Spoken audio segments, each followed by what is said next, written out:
Now. On 105.9 FM and streaming worldwide on the WMAL app. O'Connor and Company.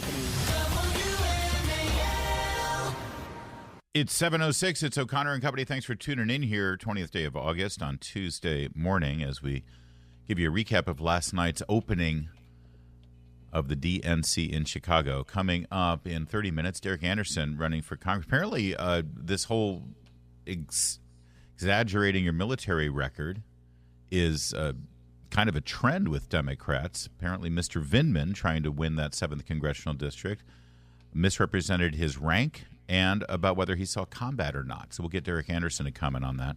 At 8:05, Neil Parrott sees himself with a very encouraging new poll in Maryland 6. We'll hear from him. And at 8:35, Julio Rosas with Blaze is covering the protests outside United Center. That's all coming up. I'm Larry O'Connor alongside Patrice Onwuka. Good morning, Patrice. Hey, good morning, Larry.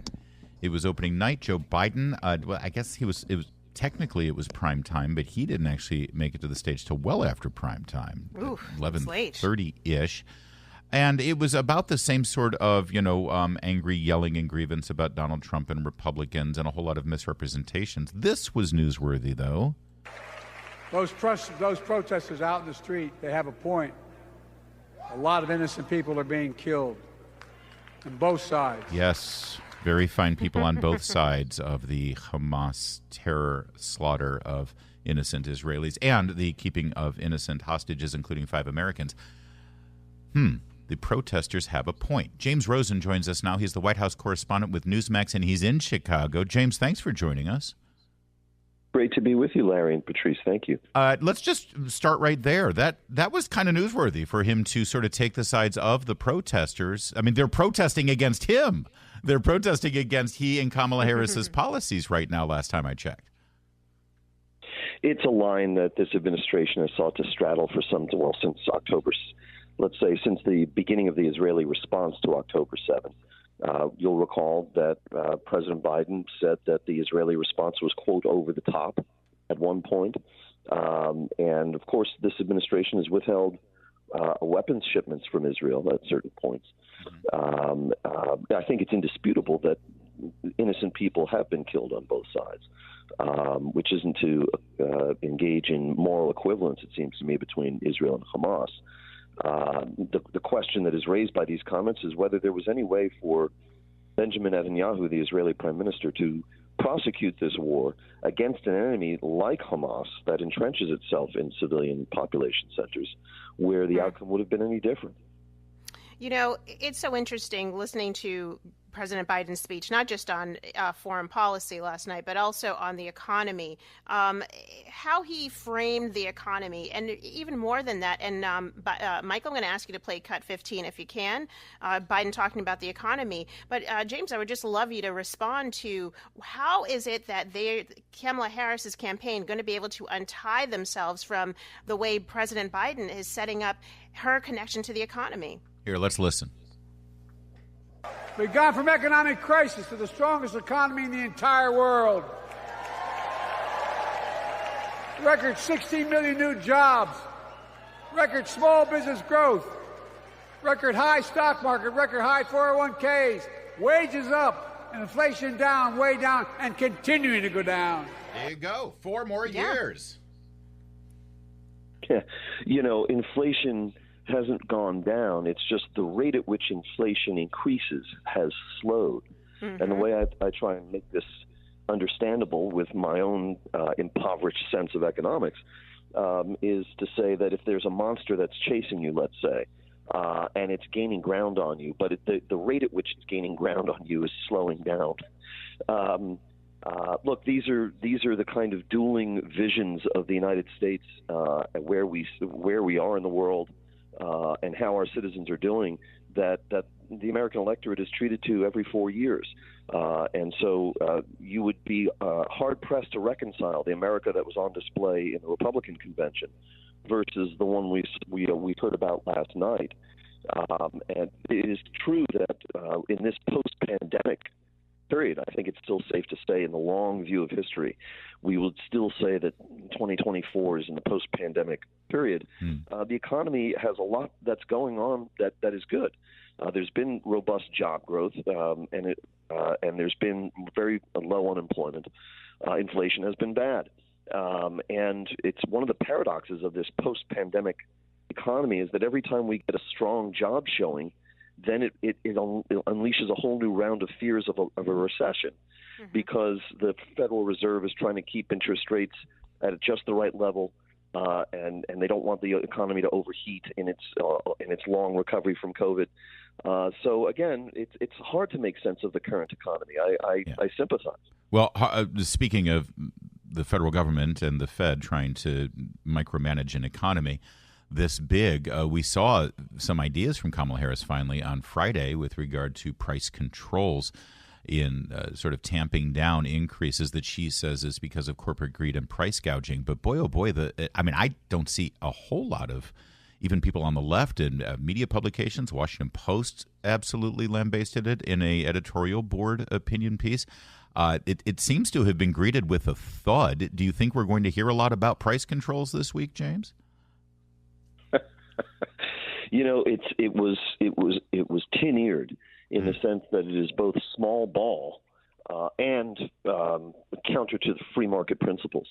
And it's interesting too that when she engaged in a brief, unscripted session with reporters, all of 4 minutes long, in Moon Township, Pennsylvania on Sunday, and she was asked the very simple question, the vice president, how do you plan to pay for your economic policies, and what other economic initiatives do you think you'll be rolling out in the weeks going forward?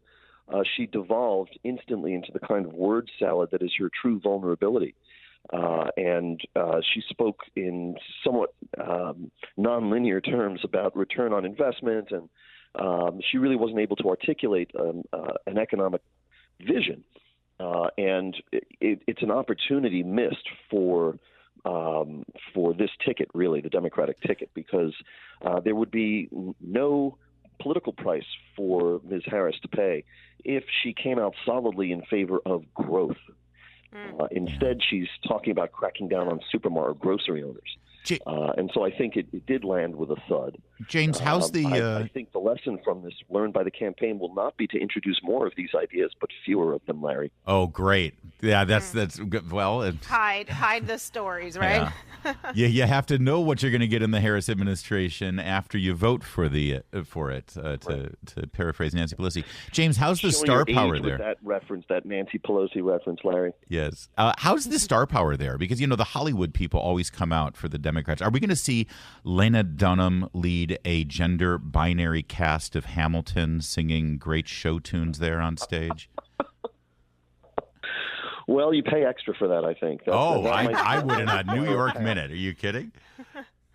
Some sort of hall pass I don't actually have to get into that scene. In terms of star power, there's all sorts of rumors that we're going to get a visit from Beyonce or Taylor Swift. I don't know if this counts, but I did run into Doug Brinkley, the historian, last night. That was a thrill for me. I'm sorry, did you take off your underwear and throw them at the stage like the fangirl you are? My hotel room keys. He was getting salty. Really quickly, James, just thinking about the protests happening outside, is there any expectation some of that will filter inside? I mean, we saw that they broke through the barricades and the fence that was erected yesterday. I'm sure they're going to try again. Is there any concern or any worry on the floor that they're going to make it inside to actually be more disruptive? Zero. It is such an impenetrable fortress, the entire arrangement, just to get in. And this includes the press as well as volunteers or anyone who was trying to get in, really, except for, I imagine, certain select VIPs. You walk blocks and blocks and blocks in a security perimeter just to get to the security. And what happened yesterday with the pushing down of a barrier, that was at an outer security perimeter level. They never came even remotely close to getting into the hall. Supposedly, we heard that there are some infiltrators already part of the machinery and so forth, but there's no evidence of that inside the hall. We'll see. There are those uncommitted delegates who ran as uncommitted specifically to protest the policy in Israel, and they're there. They're credentialed. The greatest danger to this convention going off smoothly has been the organizers of the convention themselves, who yesterday had so many speeches lined up and so many people who are such minor players getting 10 and 15 minutes, 20 minutes a pop, that they pushed the president, who ostensibly they were there to honor last night, well past 11, and who was speaking past midnight Eastern time. It's reminiscent of how George McGovern's convention in 1972 was so poorly staged that he spoke around 3 in the morning. Wow. And he was the nominee. Yeah. So, they need to tighten things up inside the hall. And I think that the police and law enforcement outside the hall have things much better under control. The Democrats always remind people that as you give them more power and more bureaucratic control over things in Washington, they will continue to run things as efficiently as the DMV. James, thank you, sir. Enjoy Chicago, so much, and keep your head on a swivel there. I don't like those protesters. They're nasty people. Be careful. Thank you both. Great to be with you both. It is 7:17. We better get straight now. WMAL. Making sense of the news. Live from the Home Paramount Pest Control Studios. Home Paramount, the leader in pest control since 1939.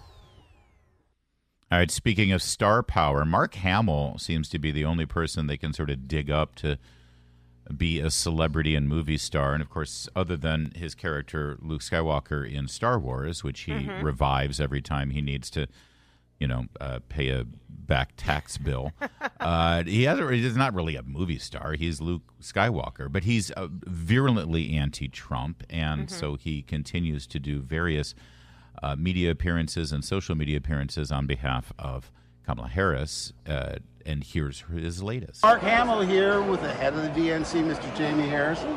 Well, listen, Mark, you got an important election coming up in November. Yes. You got a message for everybody out there? Well, in the movies, I fought against make-believe evil. But we're at a time in our history where we're fighting against real evil. So I beg you, please, don't go to the orange side. Don't go to the orange side, because Donald Trump is orange man bad. Get it? There are plenty of examples of his side supporting evil, whether it is the abortions being held outside of their door in a mobile clinic, whether it is the pro-Hamas terrorist groups that we're learning are protesting right outside, to which President Biden said they've got a point. I guess the point is that they love terrorists and they love the murder of the cooking of babies in ovens and the murder of civilians and innocents. I mean, you can run down the list of evil, and I think the evil falls a lot of it on the people on the side of those people in that convention center. So, okay, that falls flat. I think you're right, but also just to keep it in the Star Wars theme, I think the real evil is Kathleen Kennedy, the producer of all the Star Wars movies for Disney, ruining the franchise and completely destroying Star Wars. And in that vein, The Acolyte, a series on Disney Plus, which was touted as the wokest Star Wars ever made, with transgender references, lesbian references, witches, coven references with the Force. Just absolutely. It's now been reported that The Acolyte has been canceled before they could even get a second season produced. Ooh. Well, there you go. So, but those are the people that Luke Skywalker, Mark Hamill, are now throwing down with. So continue to destroy the franchise, Mark. You're just giving us more and more reasons not ever to pop one of your DVDs in again. It's 7:21. We love James Rosen. We appreciate him joining us there, White House correspondent for Newsmax. We fantastic. Also love Susan Ferrechio. Susan Ferrechio is a Capitol Hill reporter who is a friend of this program. She a longtime reporter for Washington Examiner, now for Washington Times. She's there in Chicago as well, and she took to social media to post these pictures. This is in the Press Filing Center at the DNC, and there is a picture of the men's room there. And the DNC printed out their own signs for the restrooms and put them over the permanent signs that were there at the United Center, right? To relabel them. The men's room is the men's restroom. The other one, the ladies' room, is now the gender-neutral restrooms. And there's a women's room, right? A women's restroom. No, there isn't. There's a men's restroom, and then there's a gender-neutral restrooms. So so men can go into the gender-neutral restrooms, and men can use the men's restroom. Now, one reporter replied to her and said, "Well, you're lying, Susan. Here, I'm here too. Here's a picture of the women's restroom." And there is one restroom that says women's restrooms. Yes. But it's not a restrooms. It's a single use. It's one of those, it's just like a toilet. So one person at a time. One person at a time, exactly, which obviously is incredibly inefficient. And there's long lines and it's hard to utilize. So Susan Ferrechio pushed back and said, no, the photo you posted is a single toilet bathroom, not a full ladies' room. I just saw a pack of guys walk into the ladies' room, which, as I reported, is labeled gender neutral. There are dozens of women in the filing center. So, in other words, dozens of women reporters there covering the DNC, but if any of them have to use the restroom and they want privacy, where only women, biological women, are in the room, they'll have to go one at a time in their own single toilet use. Otherwise, when they go into the gender-neutral restroom, they run the danger of being surrounded by men. That's called misogyny and the patriarchy winning again. So women get displaced, but men's bathroom it still remains the man's bathroom. That tells you everything. The DNC is not for women, biological women, and they're telling it to us. Great reporting, Susan Ferrechio. Appreciate it. Hey, coming up next, Patrice, we've got Derrick Anderson running for Congress, so everyone keep it here. It's O'Connor and Company with Larry and Patrice. WMAL FM, Woodbridge, Washington, a Cumulus media station. Making sense of the news. News Talk 105.9. News now. WMAL, Larry O'Connor and Company. Good morning, Larry. Good morning, Patrice. And it's me, Patrice. Just to give a quick rundown, we've got at 7:35, Derrick Anderson. He's actually here. 8:05, we'll have Neil Parrott. 8:35, Julio Rosas. Let's kick it off right now. Derrick, good morning. Hey, good morning, Patrice. How you guys doing? We're doing great. Good. Thank you so much for coming on today. I think you've been watching. We started watching last night, the first night of the DNC, and obviously Tim Walz and his record has been a big issue. But now here in Virginia, in the 7th Congressional District race, it seems like the stolen valor or overinflating of military credentials seems to be an issue. Do you want to talk about what's going on in your race? Yeah, Patrice. Hey, Larry, how's it going, brother? Good morning, Derrick. From you as well. Sure. Look, Patrice, first and foremost, I'm never going to denigrate anyone that served or anyone's service to our country, right? Like, you all have how many veterans on all the time, and we are proud of every veteran that served. But this is different, right? This is something that there's some questions that need to be answered. Mr. Vindman, Yevgeny Vindman is my opponent in this race. There's some questions that are in that article that he should answer. There's some questions around his military rank and what he retired as. Whether he served in combat, whether he had a combat action badge. In fact, I have a lot of veteran buddies, Patrice and Larry, that live in the 7th Congressional District that are listeners of yours all the time. So for all of those out there, all of those veterans, all those active duty, all those folks out there, they know what I'm talking about, And my question to him is why him and his campaign just won't answer these simple questions. Let's get into they referred to it.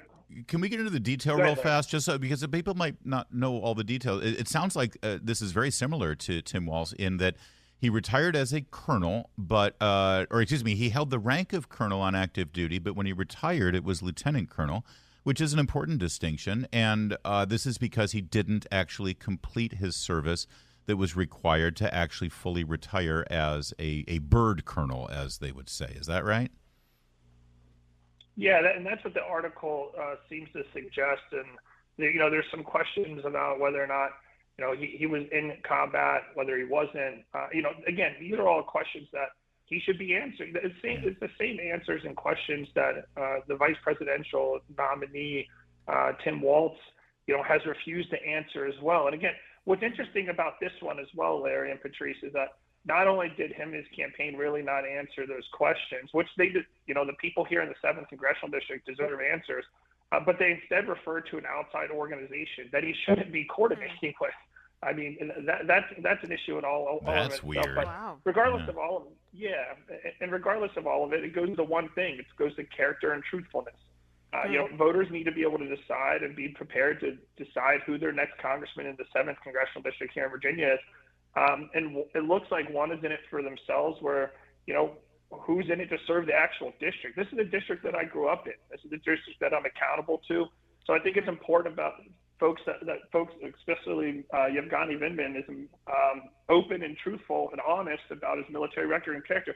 Look, how many times I've been on here, Patrice and Larry, I've always been open about I was an infantry officer. I went to Ranger School. I deployed to Iraq for 15 months as part of the surge. I was a Green Beret. I did 5 deployments with the Green Berets. I was in Bahrain, Lebanon, Israel, Jordan, Afghanistan. I led 2 special forces teams. That's me. I'm putting it out there on the line, right?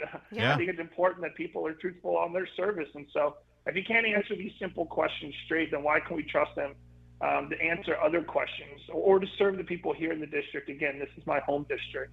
Mm-hmm. Well, and thinking about the broader picture, moving into taking over a congressional seat, the fact is Congress has a big say in a lot of foreign interventions, whether it's from a funding perspective or, frankly, if the United States is dragged into war, being able to greenlight that. So, talk to us about what are you seeing coming from your opponent's side that scares you and should scare constituents in the district about what he would do if he were elected versus what you would do if you were elected from a foreign policy standpoint. Yeah, Patrice, one of the things that's interesting is my opponent, Yevgeny Vindman, he's worried about his past.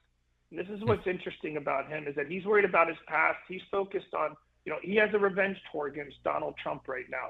He's worried about having to clarify and rectify the Biden-Harris failed policies, including the failed policies at our national security level.